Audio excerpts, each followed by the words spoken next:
তারপর আপনি মানুষ দেখেছেন, মানুষ পড়েছেন। আপনার মানুষ পড়ার কি ভীষণ ইচ্ছা ছিল, শত শত আকাশ জুড়ে ওড়ার কি ভীষণ শখ ছিল। আপনি একদিন আমাকে ছেড়ে চলে গেলেন, মানুষ দেখবেন, মানুষ পড়বেন বলে।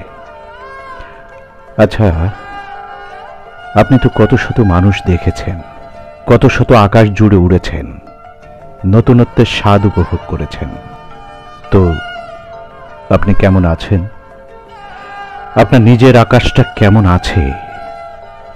শুনেছি আজকাল আপনার আকাশেই শুধু মেঘ, ঝোড়ো হাওয়া, হঠাৎ বিদ্যুৎ চমকে ওঠে কালবৈশাখী ঝড়ে। এটা নিশ্চয়ই মিথ্যে, তাই না? জানেন, আজকাল আমার কেবল মনে হয় একটা বোকা পাখি আকাশকে খাঁচা ভেবে সারাটা জীবন উড়েই গেল।